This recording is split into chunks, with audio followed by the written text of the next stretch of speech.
Alabado sea tu nombre, Padre. Exaltado sea tu nombre, mi Señor.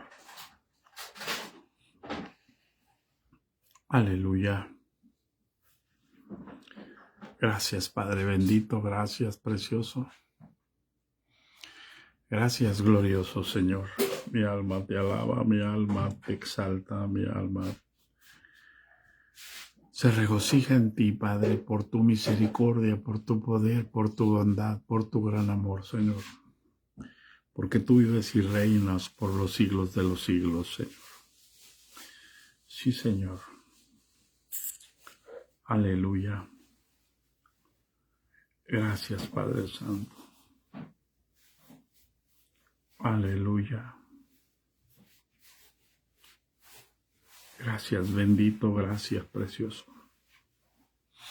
Gracias, maravilloso Señor. Gracias en el nombre de Jesucristo. Te alabamos, te bendecimos, te exaltamos, Padre. Por tu misericordia, Señor, por tu bondad, porque santo es tu nombre, Padre. Digno de suprema alabanza. Mi alma te alaba, Padre Santo. Mi alma te exalta, Padre. Aleluya, aleluya, aleluya. Gracias, Señor. Gracias, Señor. Gracias, bendito, gracias. Gracias, maravilloso Dios. Aleluya. En el nombre de Jesús. Gracias, Señor. Gracias, bendito. Te alabamos, Señor. Te exaltamos, Padre. En el nombre de Jesús, gracias. Pásame una uña para se me quedó allá en casa del hermano ayer. Aleluya. Santo es tu nombre, Padre. Digno de suprema alabanza. En el nombre de Jesucristo. Aleluya. Gracias, Señor. Gracias, Señor.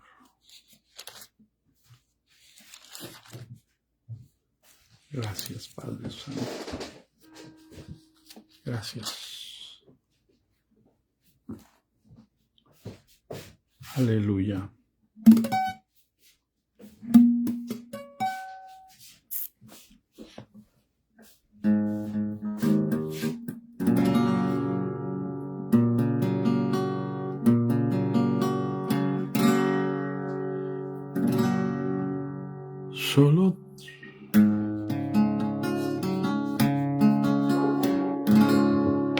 Solo tú eres santo.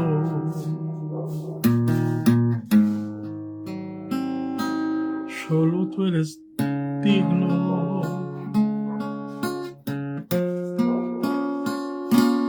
Tú eres hermoso.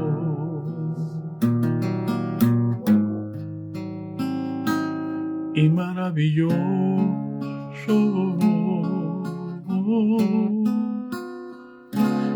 Derrama tu espíritu y que tu luz brille en mí, que tu gloria llene ahora mismo este lugar.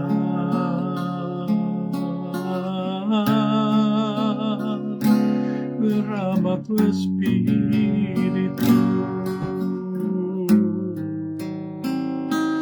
y que tu luz brille en mí, que tu gloria llene ahora mismo este lugar.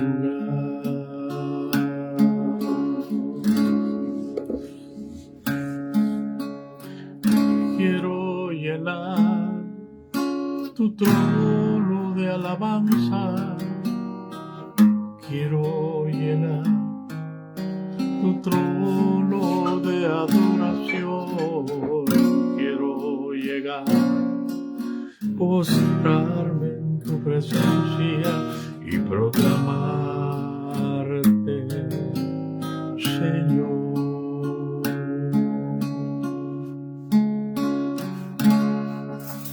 Quiero llenar tu trono de alabanza.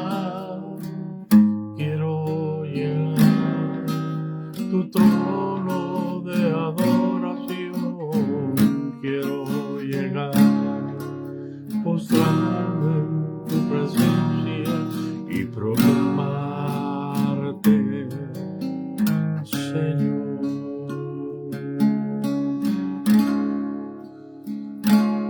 Solo tú eres santo,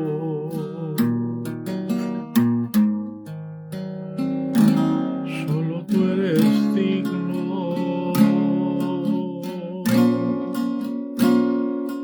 tú eres hermoso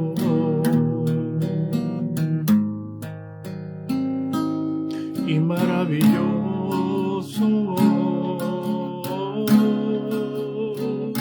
y derrama tu espíritu, y que tu luz brille en mí,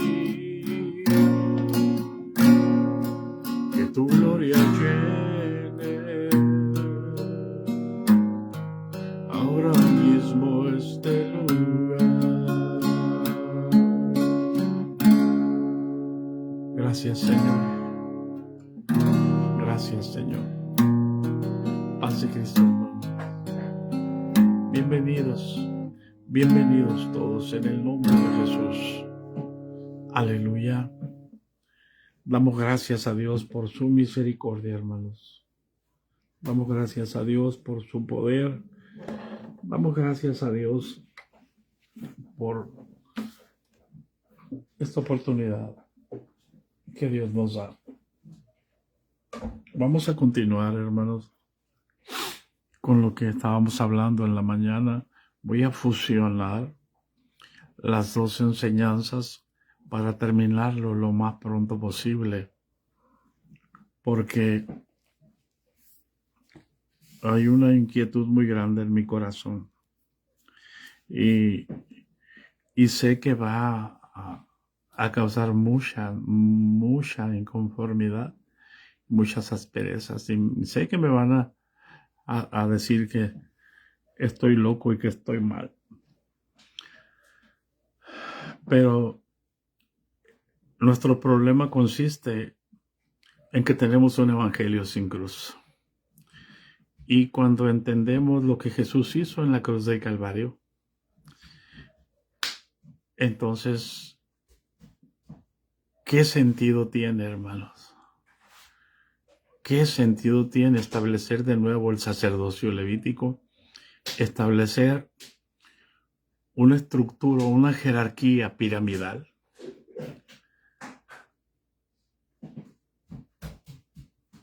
de hombres, si Cristo es lo que vino a quitar exactamente. Y desde entonces el profeta lo anunciaba 600, 500 años, hermano, antes de Jesús, que se iba a acabar el tiempo para que dejara de haber un sumo sacerdote, cierto tipo de sacerdotes que tenían ciertos privilegios sobre los demás, y otro tipo de sacerdotes, otros rangos más abajo, y otros sacerdotes que eran exclusivamente para el servicio como criados. Pero nadie podía entrar en el templo, solamente la tribu de Leví. Nada más. Nadie más podía entrar, hermano.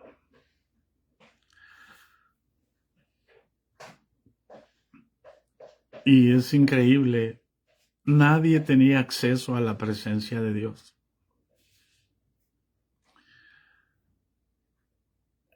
Ni el sumo sacerdote.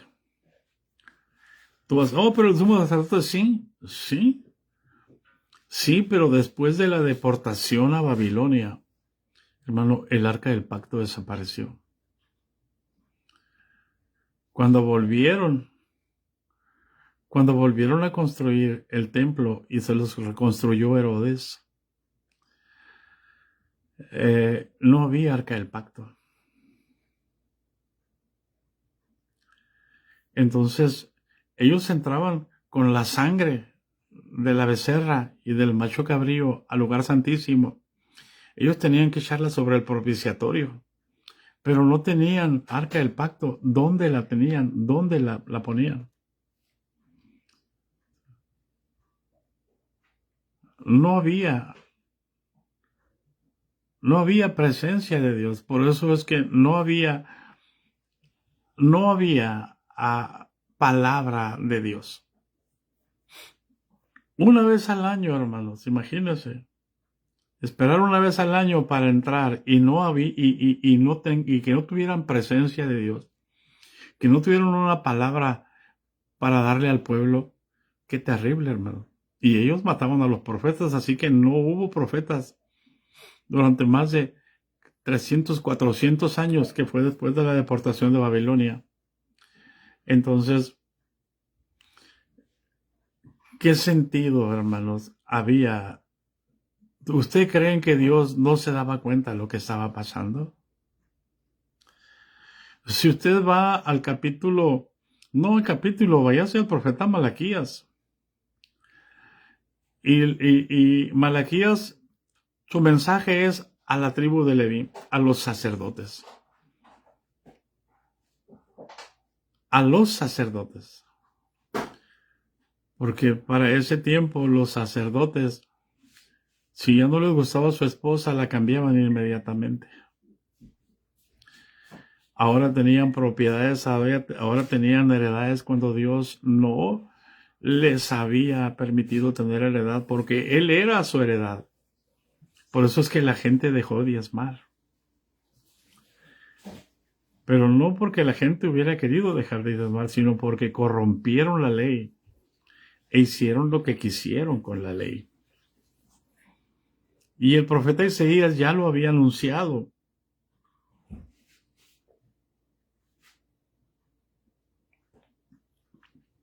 Y estuvimos hablando en el capítulo 40 del profeta Isaías.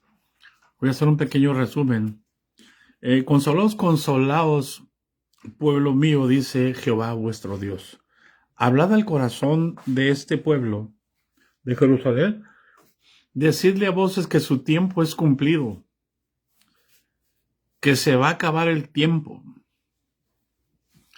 que el tiempo es cumplido. Cuando Jesús empieza su ministerio, ahí precisamente en Mateo capítulo 4, versículo 17 dice: desde entonces comenzó Jesús a predicar y a decir: arrepentíos, porque el reino de los cielos se ha acercado.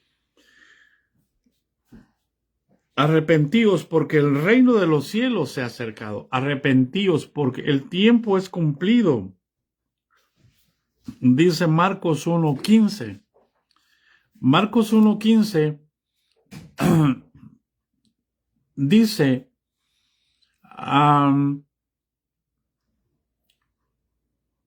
del 14 y el 15, habla el evangelio del reino de Dios y el tiempo es cumplido.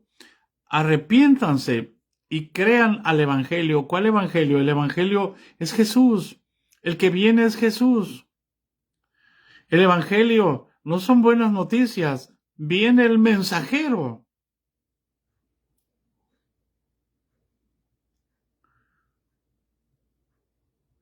Viene con la palabra y diciendo, viene el rey. Porque hablamos de Isaías, Zacarías 14:9. En aquel tiempo, en aquel día, Jehová será rey sobre toda la tierra y Jehová será uno y uno será su nombre. Entonces, lo que dice el versículo 3, el 2 dice que el Señor viene a perdonar a Jerusalén. Y el versículo 3 dice, prepara el camino a Jehová. endereza las calzadas, prepara el camino al Rey. Prepara el camino al Rey Jehová. Y el 4 dice, todo valle sea alzado, bájese todo monte y collado, y lo torcido se enderece y lo áspero se allane. ¿Por qué? Porque viene a decir que todos los hombres son igualitos. No hay uno más importante que otro.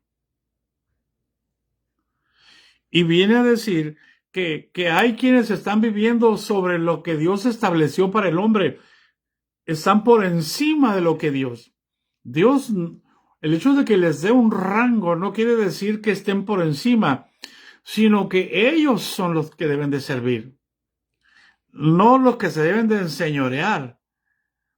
Por eso dice el versículo 4 del capítulo 40 de Isaías, bájese, todo valle sea alzado, todos los oprimidos levántense. Bájese todo monte y collado, todos los que están por encima, bájense. Porque la gloria de Jehová va a pasar, va a llegar el Rey Jehová, y dice, y todo lo torcido se enderece, arrepiéntanse. Generación de víboras, ¿verdad que las víboras se enroscan, se tuercen y caminan torciditas así? Amén. Y todo lo áspero se allane, porque se va a manifestar la gloria de Jehová. ¿Quién es la gloria de Jehová? Se va a manifestar Cristo, el Rey de reyes, el Señor de señores. Y toda carne juntamente la verá, porque decía da voces, y yo respondí, ¿qué tengo que decir a voces? Y empieza a decir que toda carne, que todo ser humano es como la hierba, o es hierba, no es como la hierba, es hierba y toda su gloria como la flor del campo. Dice, sécase la hierba, el hombre se muere, y la flor se marchita, y toda su gloria se acabó. Porque el viento de Jehová sopló sobre ella. Ciertamente como la hierba es el pueblo de Jerusalén, el pueblo de Dios. No es más importante que los demás pueblos. Tiene las mismas pasiones, tiene los mismos pecados, tiene lo mismo. Sécase la hierba, marchítase la flor, mas la palabra del Dios nuestro permanece para siempre. Está diciendo que el hombre se muere y desaparece, pero viene la oportunidad que si cree a la gloria de Jehová, que es la palabra de Dios, que es Cristo Jesús, que es el Rey de Reyes, entonces él va a poder permanecer para siempre, viene a traer la vida eterna. Y dice, Dios le dice al profeta, palabra que Isaías está hablando para Juan el Bautista, súbete sobre un monte alto, anunciadora de Sión, levanta fuertemente la voz, levántala, anunciadora de Jerusalén, no temas, di a las ciudades de Judá, ved aquí al Dios vuestro. Juan no hizo eso. Juan dijo, he aquí el Cordero de Dios que quita el pecado del mundo. El que viene tras mí es más poderoso que yo.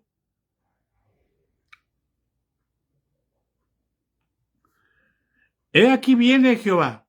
10. El Señor vendrá con poder y su brazo señoreará. He aquí viene con su recompensa, viene con él y su paga delante de su rostro. Escucha por amor de Dios. ¿Por qué está diciendo eso? Porque está diciendo, viene la hora. Todos se van a tener que bajar. Viene la hora. Le está diciendo a los que están en una posición de rango, se va a acabar el sumo sacerdote. Se va a acabar el sacerdocio levítico. Y se acaba el sacerdocio levítico y se acaba ¿qué? La ley. Por eso, cambiado el sacerdocio, se requiere un cambio de ley. Cambiado el sacerdocio, se requiere un nuevo pacto, porque el antiguo pacto queda cumplido. Entonces, no más sumos pontífices, no más sumos sacerdotes. No más sacerdotes exclusivos para que presenten oración exclusivamente. El incienso. No más sacerdotes que estén prendiendo el fuego en un templo, en la menorá. No más sacerdotes que estén haciendo panes de la proposición y poniéndolos cada día de reposo. No más sacrificios de corderos pascuales. No más sacrificios de la vaca, de la alazana y del macho cabrío. No más. Se acaba el sacerdocio levítico, se acaba el sumo sacerdote, se acaban los sacerdotes, se acaban los rangos dentro del sacerdocio. ¿Por qué? Porque el que viene va a destruir el templo y dice, destruyan el templo. Y en 3 días yo lo voy a reedificar. Y ellos destruyeron el templo y en 3 días lo volvió a reedificar. En 3 días resucitó. Y ahora el templo somos nosotros. Por eso, los que ministran en el altar no tienen que ver nada con nosotros.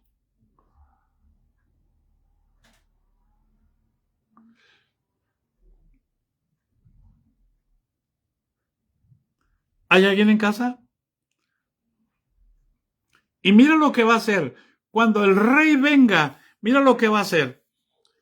Versículo 10. He aquí que Jehová el Señor vendrá con poder y su brazo señoreará. He aquí que su recompensa viene con él y su paga delante de su rostro.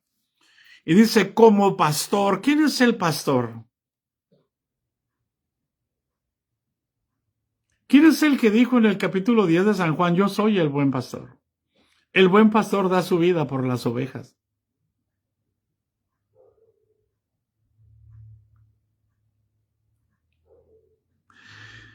Está diciendo que viene el Señor.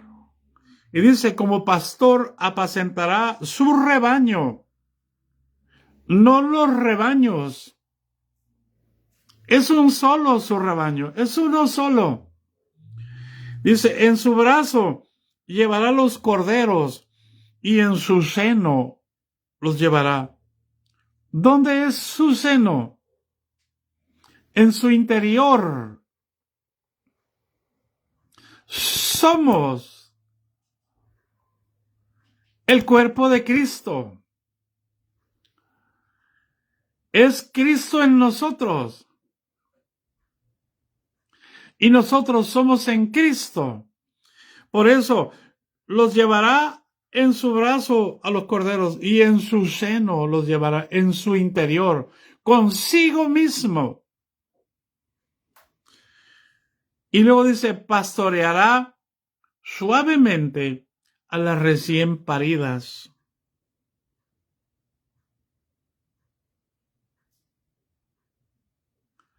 ¿Hay alguien en casa?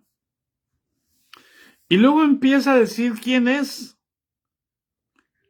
El que midió las aguas con el hueco de su mano y el palmo, el cielo con su palma, y con 3 dedos juntó el polvo de la tierra.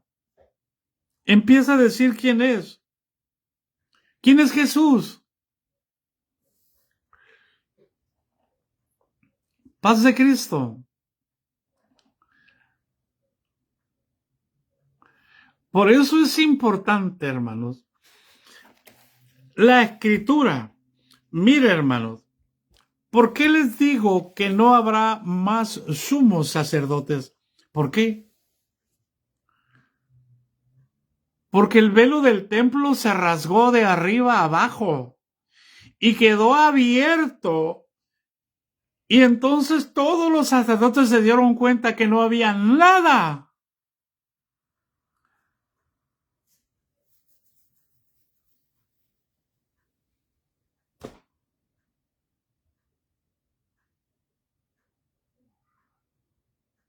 ¿Hay alguien en casa?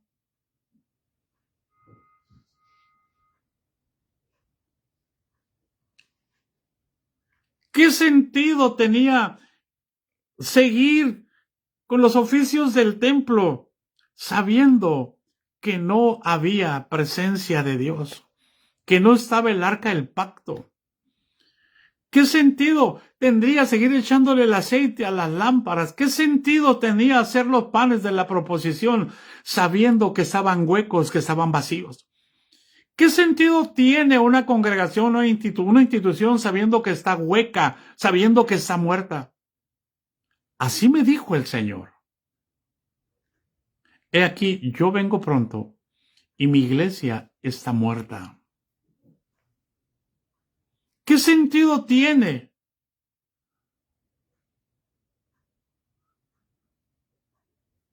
servir en una iglesia que está muerta? En una iglesia apóstata, en una iglesia que ha dejado a Dios por Dios. Se han creado su propio Dios y se lo han creado a su modo.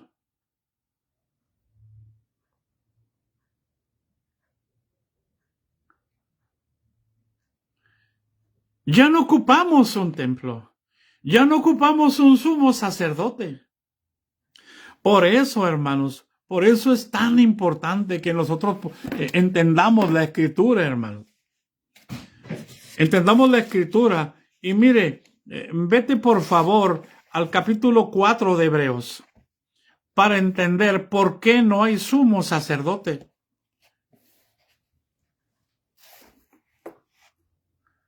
¿Y por qué ya no hay más sacerdotes? Por eso Jesús les dijo que venía la hora que no quedaría piedra sobre piedra del templo.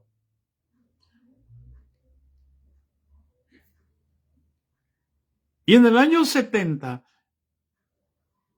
vino Vespasiano, enviado por Tito, Vespasiano envió a Tito y destruyó Jerusalén y destruyó el templo.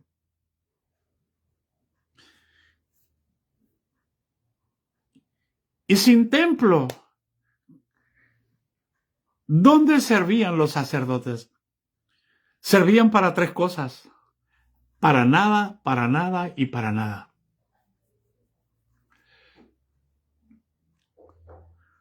Amén.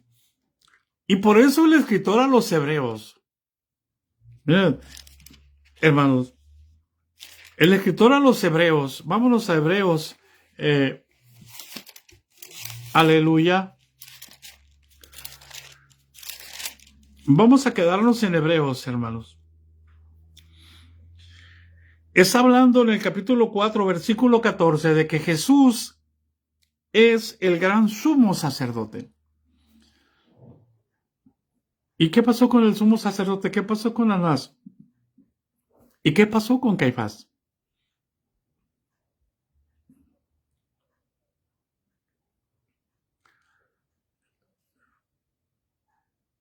¿Qué pasó? ¿Cuál es nuestro esquema, nosotros, de jerarquías? ¿No tenemos una pirámide hacia arriba? ¿No tenemos un sumo sacerdote que le llamamos obispo?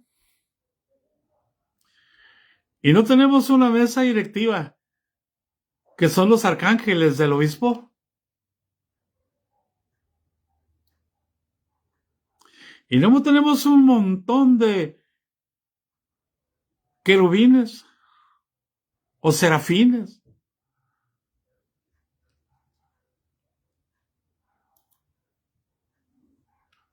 ¿Hay alguien en casa? ¿Quién instituyó los obispos?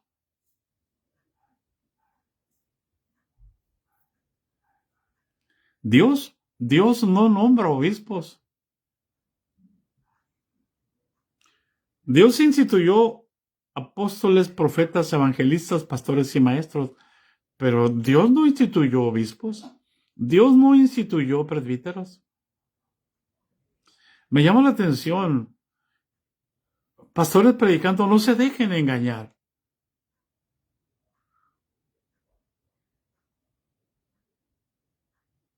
Y para no dejarse engañar, conozcan la verdad, conozcan lo que está escrito.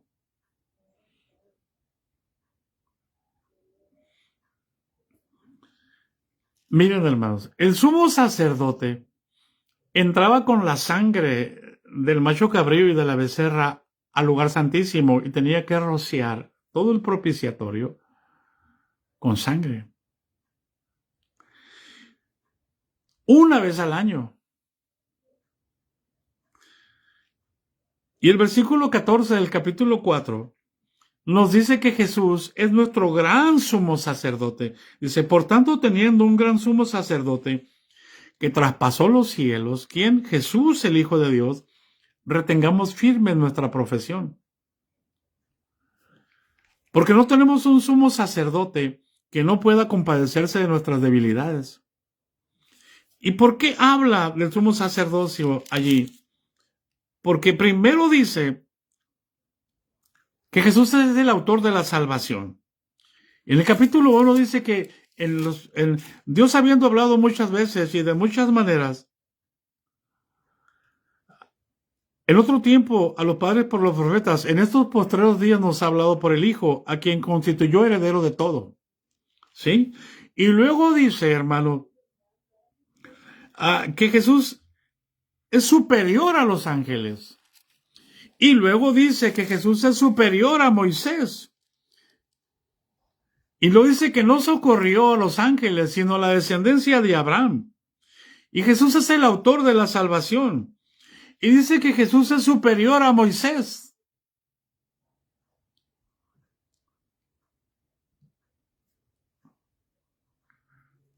Para que vea el escritor a los hebreos, que yo creo que es Pablo por la forma en que redacta la carta,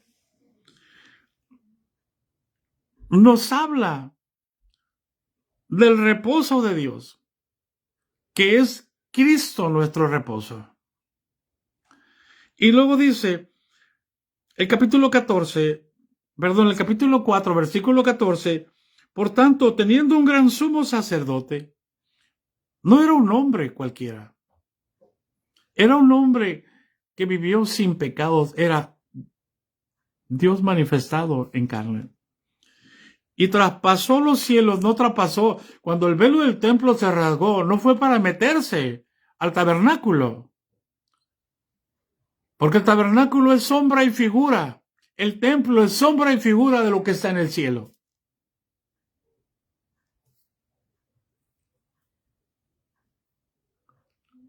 ¿Sabes qué? ¿Entiendes esa palabra? Si el tabernáculo es sombra y figura de lo que está en el cielo y el cielo está en Cristo, por favor,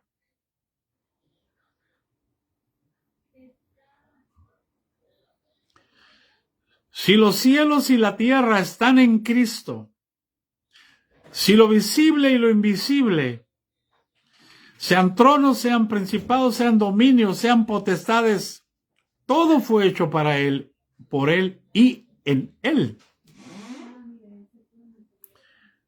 ¿Cómo es que nos atrevemos a decir un montón de cosas sin sentido por no entender la Escritura?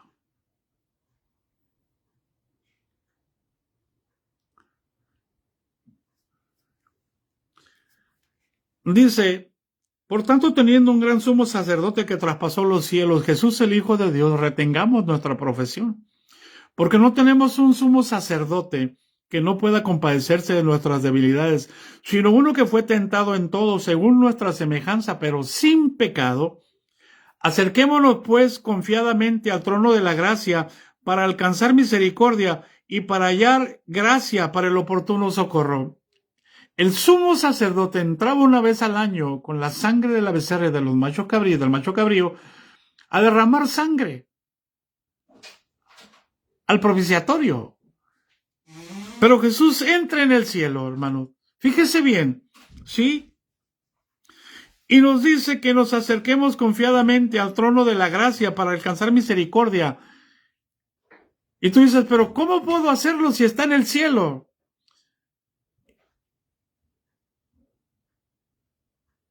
Amén. Ese sumo sacerdote no es como los sumos sacerdotes como Anás y Caifás. No es un asesino. No es el que elimina a aquel que le estorba. Si nos hubiera cualquier semejanza con la coincidencia es pura realidad, decía mi pastor. Nos podemos acercar al trono de la gracia porque es al trono de Jesús. Jesús es la gracia. Jesús no es el cielo. Jesús es la gracia. Nos podemos acercar a Jesús. Jesús dijo, Padre, quiero que lo que me has dado estén conmigo donde yo estoy. ¿Qué es lo que terminamos diciendo el viernes pasado? Para que sean uno. Somos uno con ese sumo sacerdote. Y empieza a hablar de los sumos sacerdotes que hay en el mundo todavía. Porque todo sumo sacerdote tomado entre los hombres es constituido a favor de los hombres en lo que a Dios se refiere, para que presente ofrendas y sacrificios por los pecados, para que se muestre paciente con los ignorantes y extraviados, pues que Él también está rodeado de debilidad. Mi Señor Jesucristo no está rodeado de debilidad. Mi Señor Jesucristo fue tentado en todo, pero sin pecado. Y el que está aquí, los que están aquí, tienen que ofrecer por sus pecados, tanto de ellos por los del pueblo. Y nadie toma para sí esa honra, sino aquel que es llamado por Dios. Y aquí no, hermanos. Aquí se hace una votación para escoger al obispo. No es que el obispo sea llamado por Dios.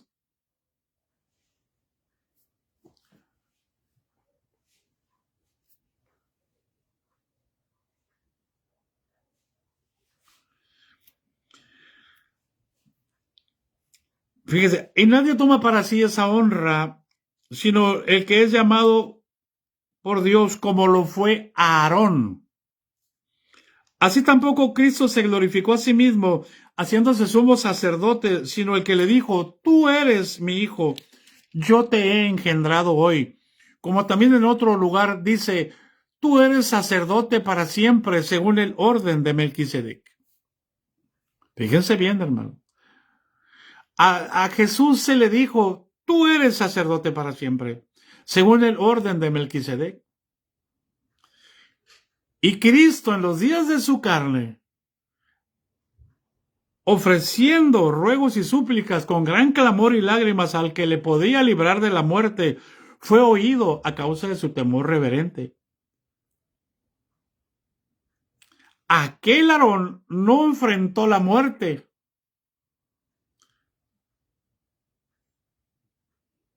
Fue llamado por Dios. Pero Jesús no fue llamado por Dios. Es Dios mismo hecho hombre. Por eso dice, aunque era hijo de Dios y aunque era hijo por lo que padeció, aprendió la obediencia. Aarón no aprendió a obedecer. Perdonen, hermano. Los que son obispos no aprendieron a obedecer. Simplemente se les votó y sacaron.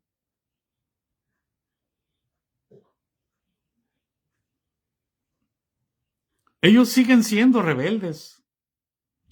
Ellos siguen eliminando los que les estorban. Y habiendo sido perfeccionado Jesús, vino a ser de autor de eterna salvación a todos los que le obedecen. Y fue declarado por Dios, sumo sacerdote, según el orden de Melquisedec. Y entonces, hermanos, aquí viene la palabra, la apostasía.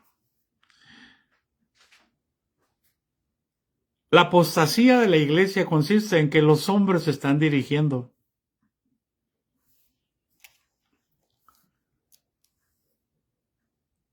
¿Hay alguien en casa? Y acerca de eso, de que Dios declaró a Jesús sumo sacerdote según el orden de Melquisedec, dice el apóstol, acerca de esto tenemos mucho que decir y difícil de explicar. ¿Sabes por qué?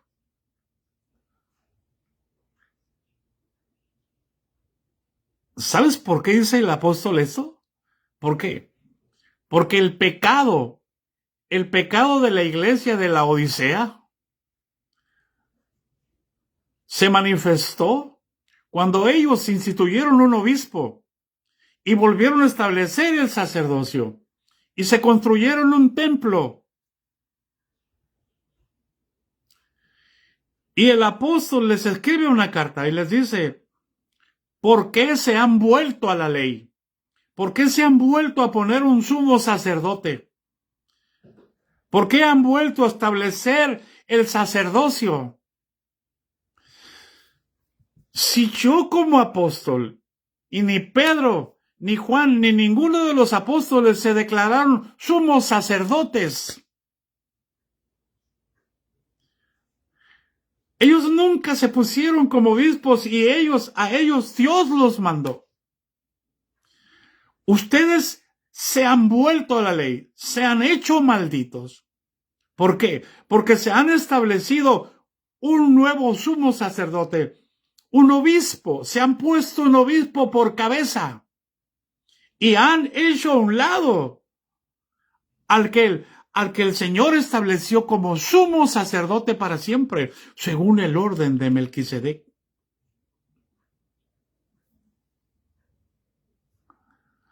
Y yo sé por qué hacen eso. Porque a ustedes les gustan las vestiduras delicadas. Son palabras del apóstol Pablo. Y si alguien quiere saber dónde están con toda confianza, yo se las hago llegar. Son palabras del apóstol. Sé que se han puesto un día para hacer un día santo, para hacer un día del Señor. ¿Acaso ignoran, dijo, que cuando el Señor hizo los días en la creación, a todos los hizo buenos? ¿Todos los hizo santos? ¿Por qué ahora quieren un día del Señor? ¿Por qué ahora quieren otro día de reposo? Y ya sé, ¿por qué se han edificado un templo? Porque ustedes quieren oro.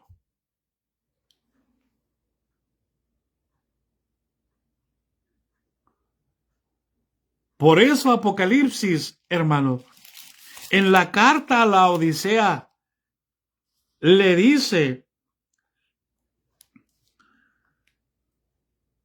yo conozco tus obras, versículo 15, del 3:15. Yo conozco tus obras que ni eres frío ni caliente. Ojalá fueses frío o caliente, pero por cuanto eres tibio y no frío ni caliente, te vomitaré de mi boca. Porque tú dices, yo soy rico y me he enriquecido y de ninguna cosa tengo necesidad. Y no sabes que tú eres un desventurado, miserable, pobre y ciego y desnudo. Y por tanto yo te aconsejo que de mí compres oro refinado en fuego y vestiduras blancas para vestirte, no sea que se descubra la vergüenza de tu desnudez. Sí, ustedes edificaron un templo porque quieren tener dinero, el dinero de mis ovejas guardados en bóvedas.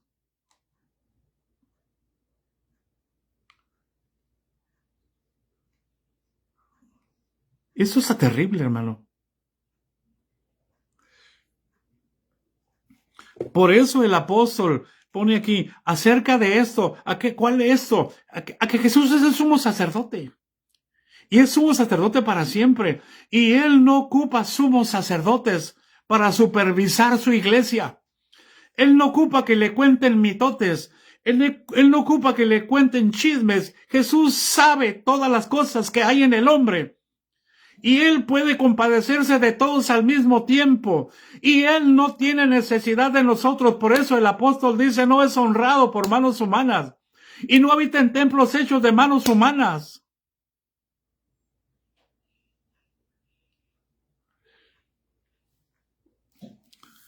Y se los dice a los griegos, a los sabios, porque ellos eran muy dados a construir templo.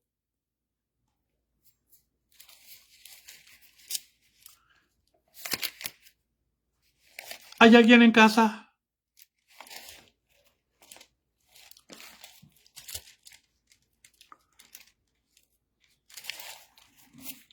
Dicen en el capítulo 17, el versículo 24, el Dios que hizo el mundo y todas las cosas que en él hay, siendo el Señor del cielo y de la tierra, no habita en templos hechos de manos humanas. Vaya usted a la escritura, al libro de los Hechos, y váyase a la historia a ver cuántos templos edificaron los apóstoles.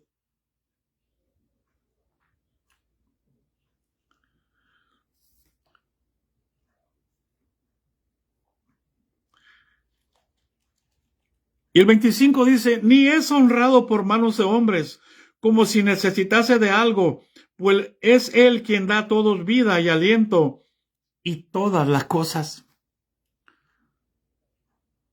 Pero de esa manera estamos cautivos. Tenemos que hacer todo para el templo y tenemos que hacer comida para el pastor y tenemos que hacer esto y tenemos que diezmar y tenemos que ofrendar. ¿Por qué? Dijo el apóstol Pablo a los de la Odisea, porque ustedes quieren el oro del pueblo de Dios, de los ahorros del pueblo de Dios.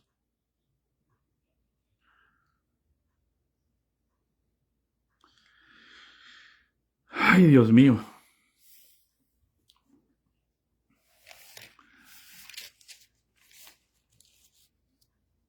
Y dice,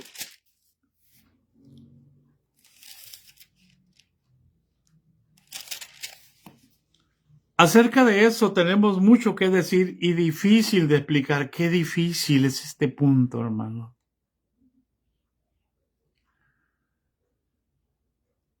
Me dice mi esposa, ¿por qué no duermes? No. Hay una angustia en mi corazón.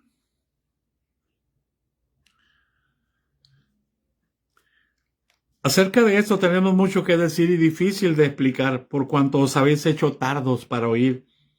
Porque debiendo ser ya maestros, después de tanto tiempo tenéis necesidad de que se os vuelva a enseñar cuáles son los primeros rudimentos.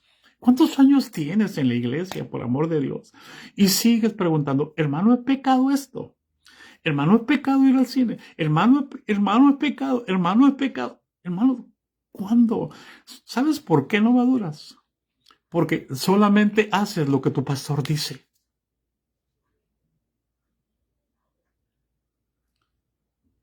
Y el Espíritu Santo trabajando y trabajando y queriéndote llamar la atención para formar a Cristo en ti. Seguimos siendo niños y a un niño se le puede manejar, a un niño se le puede torcer, a un niño se le puede decir vas a hacer esto y te recompensan y tú estás feliz porque te recompensan.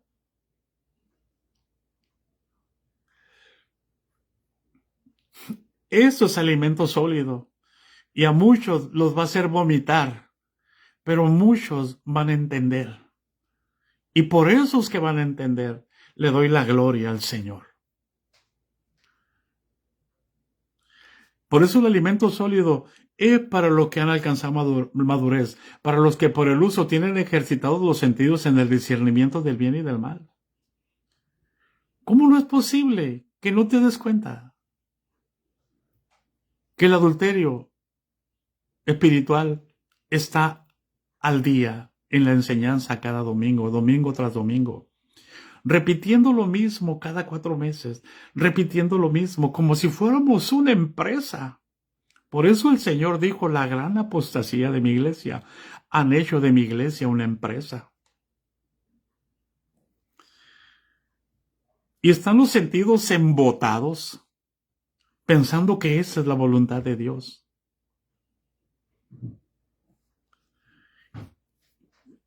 Y el apóstol dice, dejen ya los rudimentos, salgan del sistema. Vamos adelante a la perfección para que Cristo sea formado en nosotros. Si Dios empieza a hablarle a un hermano en la célula, lo echan fuera, lo callan, lo silencian.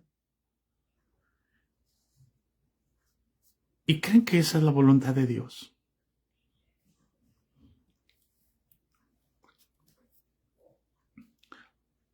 Por eso es bien importante, hermano. Lo único que se está haciendo es sembrar confusión. ¿Por qué? El versículo 9 dice, 6:9, pero en cuanto a vosotros, oh amados, estamos persuadidos de cosas mejores que pertenecen a la salvación, aunque hablamos así. Porque Dios no es injusto para olvidar vuestra obra de trabajo y amor que habéis mostrado hacia el nombre habiendo servido a los santos y sirviéndoles aún. Pero deseamos que cada uno de vosotros muestre la misma solicitud hasta el fin, para la plena certeza de la esperanza, a fin de que no os hagáis perezosos, sino imitadores de aquellos que por la fe y la paciencia heredan las promesas. ¿Cuándo vas a imitar a aquellos que por la fe y la paciencia heredan las promesas? ¿Cuándo? ¿Cuántos años tienes en la escuela bíblica?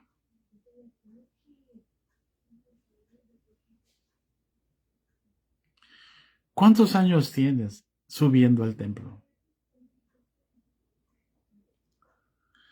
Porque cuando Dios hizo la promesa a Abraham, no pudiendo jurar por otro mayor, juró por sí mismo, diciendo: de cierto te bendeciré con la abundancia y te multiplicaré grandemente. No pueden multiplicar la iglesia. Allí anda el supervisor desesperado, pegándoles una regañada a los pastores. Porque no pueden. Los regaña, pero no les dice cómo, porque él no sabe. Porque Jesús siempre enseñaba con el ejemplo, no enseñaba con regaños. No enseñaba diciéndoles que no eran dignos de estar en el pastorado. Ni los menospreciaba llamándoles mediocres. Ni los menospreciaba llamándoles infiltrados.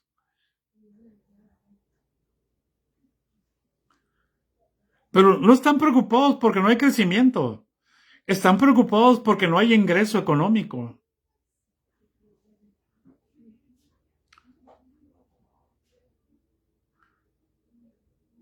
¿Cómo va a haber crecimiento si estamos bautizando gente que no está arrepentida? ¿Cómo va a haber crecimiento si hemos dejado a Dios? ¿Cómo Dios va a permitir que entren al reino de los cielos a través de una mentira?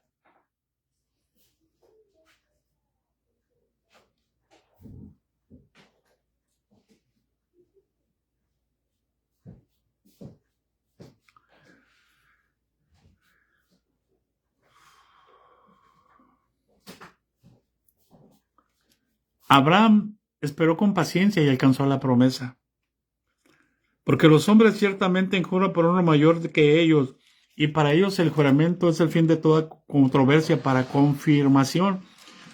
Por lo cual, queriendo, fíjense, Dios abundar mucho más abundantemente a los herederos la promesa de la inmutabilidad de su consejo, de su palabra, de que su palabra no cambia, interpuso juramento, para que por dos cosas inmutables en las cuales es imposible que Dios mienta, tengamos un fortísimo consuelo, los que hemos acudido para asirnos de la esperanza puesta de nosotros, para asirnos de Jesús, no de una institución, no de una iglesia, no de una doctrina,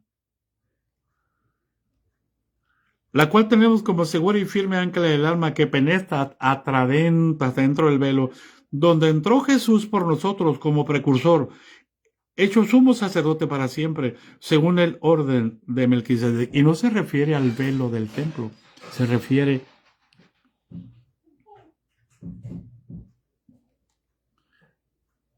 hasta dentro de nosotros, a nuestro velo de carne.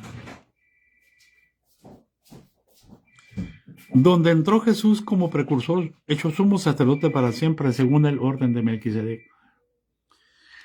Nosotros somos ese velo donde entró Jesús y ahora tenemos como una firme ancla del alma. Estamos anclados en Jesús.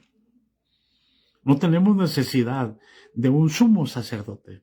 No tenemos necesidad de un obispo. No tenemos necesidad de un supervisor. Y entonces empieza a hablar, porque este Melquisedec, rey de Salem, sacerdote del Dios Altísimo, salió a recibir a Abraham que volvía de la derrota de los reyes y lo bendijo. Y habla de cómo es que Melquisedec le da pan y le da vino a Abraham y Abraham le da los diezmos de todo. Amén.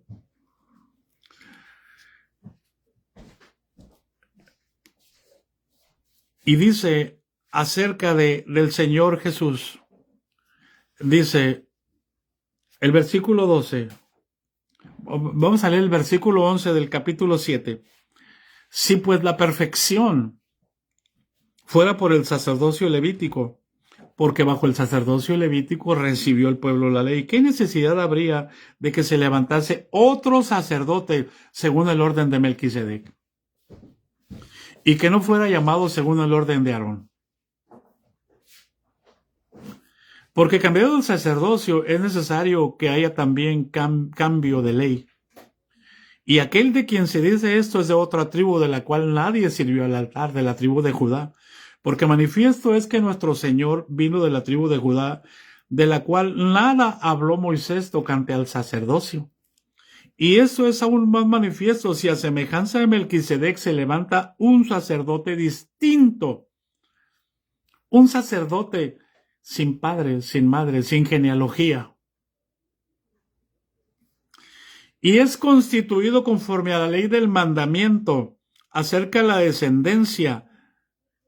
No constituido conforme a la ley del mandamiento acerca de la descendencia, sino el poder de una vida indestructible. O sea, no porque tuviera un hijo iba a ser el otro. Jesús tiene una vida indestructible. Él es la vida eterna. No hay quien vaya a venir a quitarle el sacerdocio a Jesús. Él es el gran sumo sacerdote. Por eso dice, pues se da testimonio de él. Tú eres sacerdote para siempre, según el orden de Melquisedec. Queda pues abrogado el mandamiento anterior a causa de su debilidad y su ineficacia, pues nada perfeccionó la ley y la introducción de una mejor esperanza por la cual nos acercamos a la ley.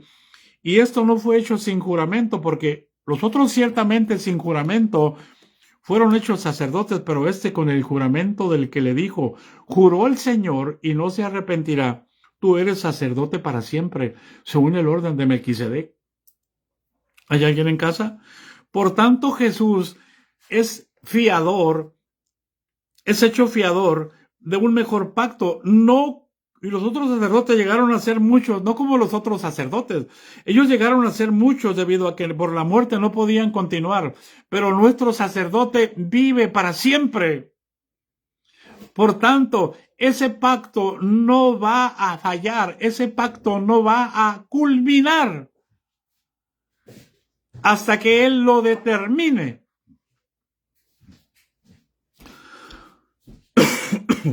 Por eso dice, mas por cuanto permanece para siempre, tiene un sacerdocio inmutable, es decir, nadie puede quitarle el sacerdocio. Yo como pastor, yo voy a morir. Pero yo no soy el pastor es Cristo. Y Él no muere. Y yo sé que después de mi partida, el Señor va a levantar más cañas cascadas.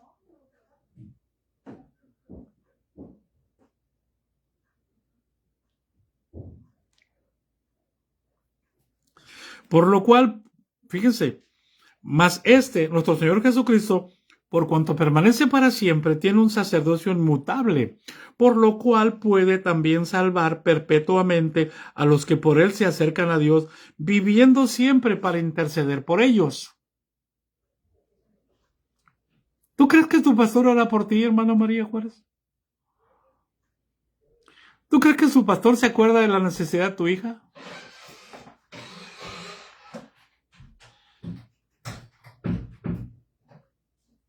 Mas que tenemos sí se acuerda, segundo tras segundo, minuto tras minuto, hora tras hora, día tras día, semana tras semana, mes tras mes, año tras año.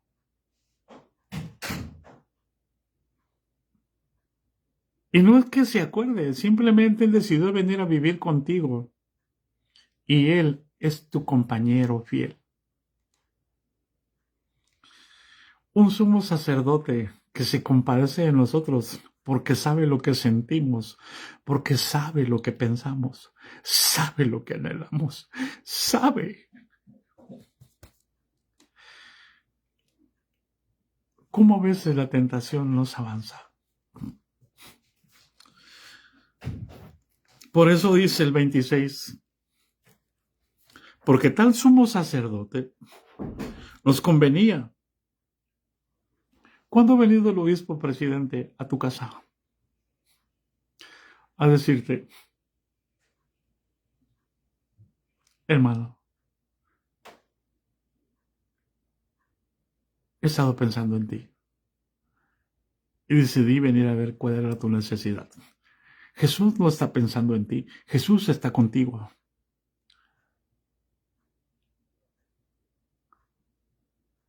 En todo tiempo. Por eso, porque tal sumo sacerdote, versículo 26 del capítulo 7, nos convenía, santo, inocente, sin mancha, apartado de los pecadores, y eso más sublime que los cielos, apartado de los chismosos.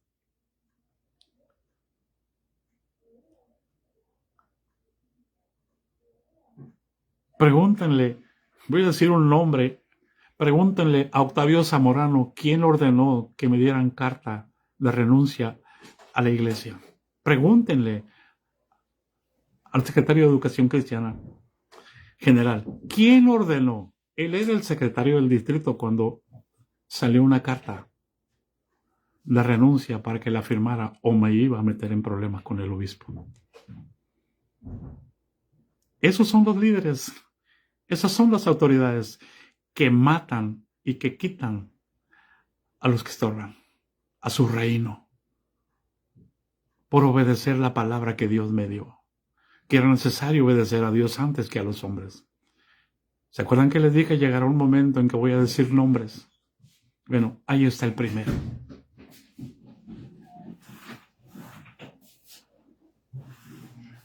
Porque tal sumo sacerdote nos convenía, santo, inocente, sin mancha, apartado de los pecadores y hecho más sublime que los cielos, que no tiene necesidad cada día, como aquellos sumos sacerdotes, de ofrecer primeros sacrificios por sus propios pecados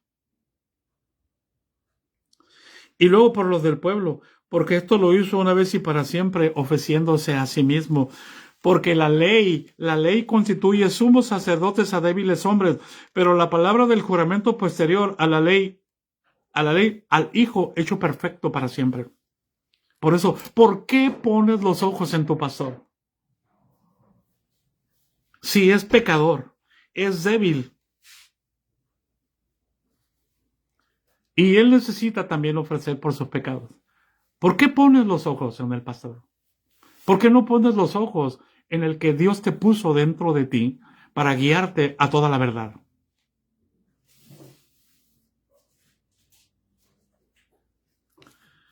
Por eso Jesús es el mediador de un nuevo pacto. Por eso es que empezó con la apostasía. Acerca de estas cosas tenemos mucho que decir y difícil de explicar. Bueno, ahora bien, aterriza. Dice, ahora bien, el punto principal de lo que venimos diciendo es que tenemos tal sumo sacerdote, el cual se sentó a la diestra del trono de la majestad en los cielos, ministro del santuario, pero no del templo hecho de 4 de manos que está en la esquina cerca de tu casa.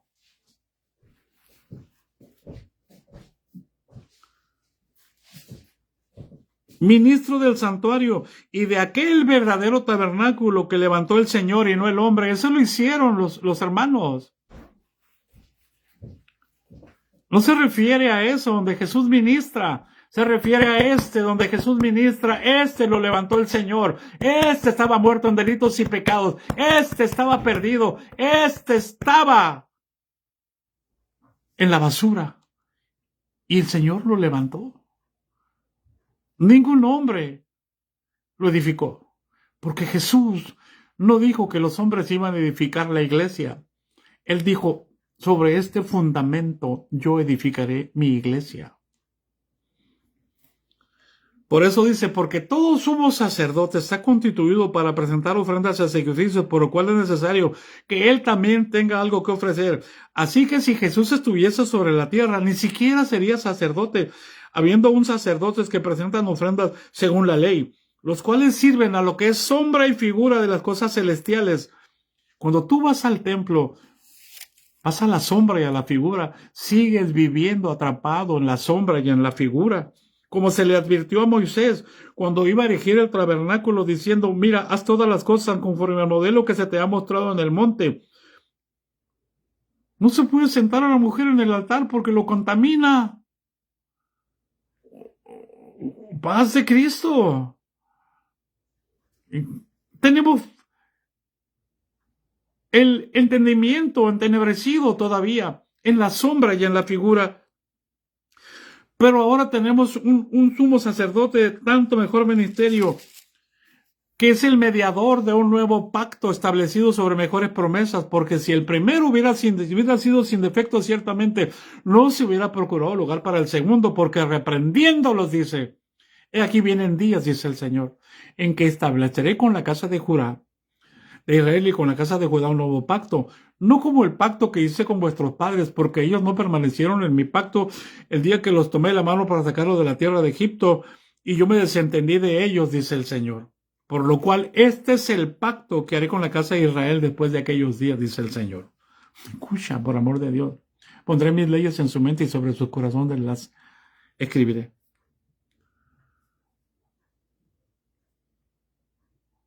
¿Qué tal?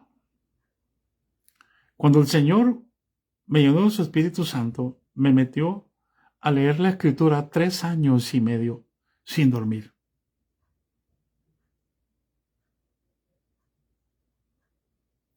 Para poner su ley en mi mente y en mi corazón. Y después me metió a la iglesia.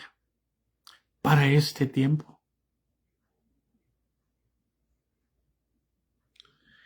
Y seré a ellos por Dios, y ellos me serán a mí por pueblo.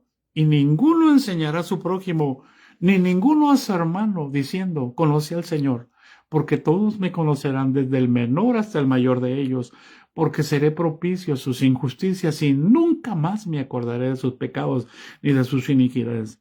Al decir nuevo pacto,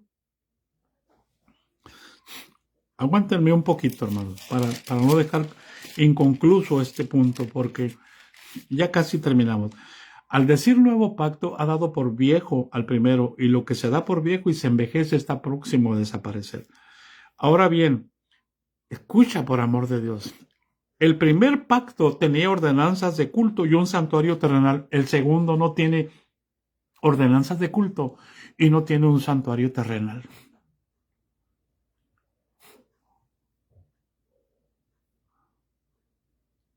¿Qué haces en el templo?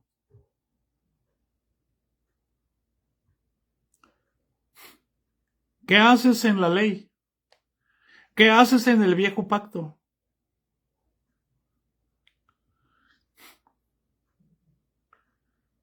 ¿Estoy inventando?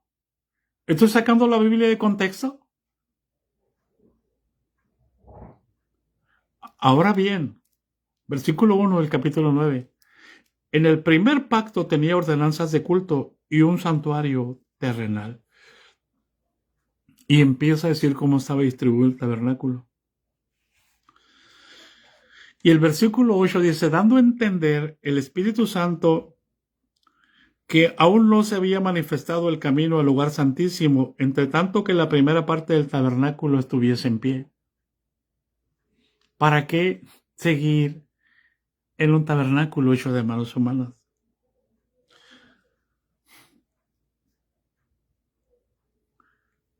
¿Para hacer mandas? Amor, somos católicos, ¿cómo que no? Son mandas. ¿Quién se compromete a hacer esto? Amén, amén. Son mandas. Es cristianismo disfrazado, es catolicismo disfrazado de cristianismo. Y dice, para todos los que siguen en el templo, dando el Espíritu Santo a entender con esto que aún no se había manifestado el camino al lugar santísimo, entre tanto que la primera parte del tabernáculo estuviese en pie. Lo cual es símbolo para el tiempo presente, según el cual se presentan ofrendas y sacrificios que no pueden hacer perfecto en cuanto a la conciencia al que practica ese culto. Simplemente el hecho de que tú subas al culto domingo tras domingo te hace perfecto. ¿Cuál es tu crecimiento espiritual? Tus diezmos, tus ofrendas, ¿te hacen perfecto? Paz de Cristo, hermano. Ahora escucha el versículo 11. Pero estando ya presente Cristo, sumo sacerdote de los bienes venideros, por el más amplio y más perfecto tabernáculo no hecho de manos, es decir, no de esta creación. Y no por sangre de machos cabríos ni de becerros, sino por su propia sangre entró una vez para siempre en el lugar santísimo. Ese es en el cielo, habiendo obtenido eterna redención, porque si la sangre de los toros y de los machos cabríos y las cenizas de la becerra rociadas a los inmundos santifican para la purificación de la carne, cuanto más la sangre de Cristo, el cual mediante el Espíritu eterno se ofreció a sí mismo sin mancha a Dios, limpiará nuestras conciencias de obras muertas para que sirváis al Dios vivo. Porque mientras tengamos ley, nos van a manejar la conciencia y nos van a decir que si no vamos al culto, estamos en pecado. Y que si no ofrendamos, estamos en pecado. Y que si no nos reunimos, estamos en pecado. Y no podemos participar de esto. Entonces, hermano, ¿por qué seguimos atrapados en la sombra y la figura? ¿Por qué seguimos atrapados en los rudimentos del mundo, en los rudimentos de la ley? Cuando Dios limpia nuestra conciencia para que sirvamos al Dios vivo. Por eso es que Jesús es mediador de un nuevo pacto, para que interviniendo en la muerte, para la remisión de las transgresiones que había bajo el primer pacto, por eso Él clavó el acta de los decretos que nos era contraria en la cruz, para que los llamados reciban la promesa de la herencia eterna, porque donde hay testamento se requiere la muerte del testador. Amén. Y entonces escucha lo que dice aquí, hermano. Versículo 23, 9:23. Fue pues necesario que las figuras de las cosas celestiales fuesen purificadas así. Fue pues necesario que las figuras de las cosas celestiales fueran purificadas así, con la sangre de animales, con la sangre de la becerra, con la sangre del macho cabrío, con los sacrificios, con las ofrendas. ¿Sí? Pero las cosas celestiales mismas, con mejores sacrificios que estos, porque no entró Cristo Jesús en el santuario hecho de mano, figura del verdadero, sino en el cielo mismo para presentarse por nosotros ante Dios. Y no para ofrecerse muchas veces como entra el sumo sacerdote en el lugar santísimo cada año con sangre ajena. De otra manera le hubiera sido necesario, hermano, padecer. Si él hubiera sido el sumo sacerdote, hubiera... Qué curioso. Querían que quitara a César, pero no que querían que quitara al sumo sacerdote.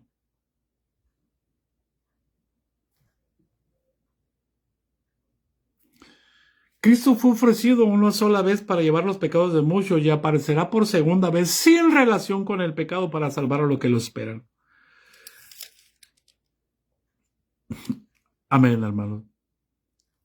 De otra manera, tendríamos conciencia de pecado, pero ahora no, hermanos. Así que, hermanos, 10:19, vuelve a hablar del pacto.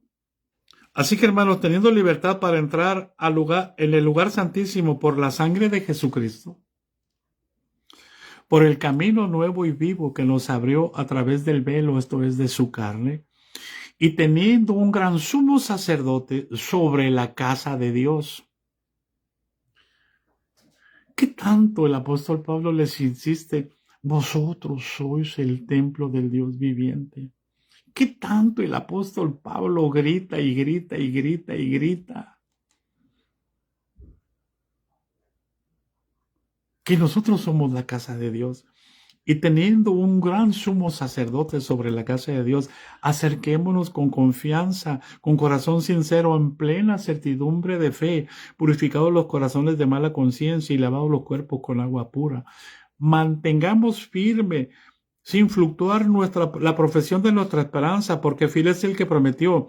Y considerémonos unos a otros para estimularnos al amor y a las buenas obras, no dejando de congregarnos. ¿Dónde? Ya no había templo en Jerusalén, hermano, por amor de Dios. Como algunos tienen por costumbre, ¿dónde? En la casa de Dios. Aquí congrégate, porque donde están 2 o 3 congregados en mi nombre, dijo el Señor. Ahí estoy yo en medio de ellos. Por eso ellos nunca edificaron un templo. Por eso ellos tenían las iglesias en las casas. Mañana te voy a leer la carta del apóstol Pablo a la Odisea. mañana por la mañana. Considera lo que digo y el Señor te dé entendimiento en todo. Amén. No se refiere a congregarse en un templo, se requiere a congregarse en la casa de Dios, la cual casa somos nosotros.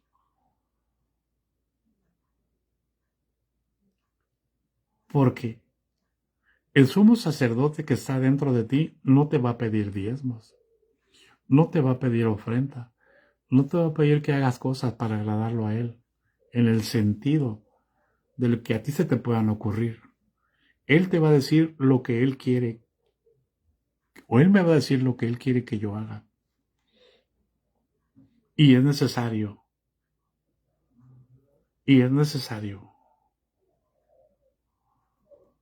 que entendamos que no ocupamos un sumo sacerdote de carne. Tenemos uno que tiene un sacerdocio eterno. No le podemos dejar el control a tu pastor. No le puedes dejar el control a tu obispo. No le puedes dejar el control porque él no intercede por ti como el sumo sacerdote llamado Jesús intercede por nosotros. Y él vive en nosotros. Y eso nos da la esperanza de que somos de Él, porque ha derramado su Espíritu Santo en nuestros corazones. Ha derramado su amor en nuestros corazones. ¿Para qué? Para que anunciemos cumplidamente a Jesús. Ahora digo yo, ten cuidado que no te engañen, porque en Cristo estamos completos. Porque Él es la plenitud de aquel que todo lo llena en todo.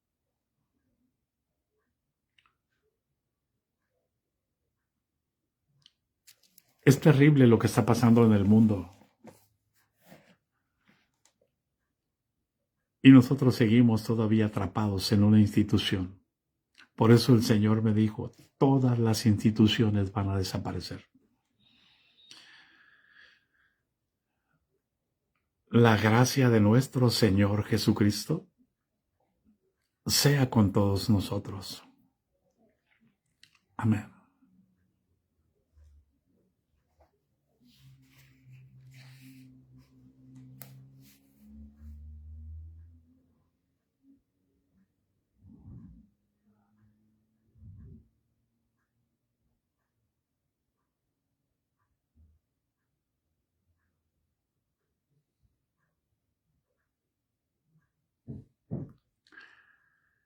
Los bendigo, hermanos.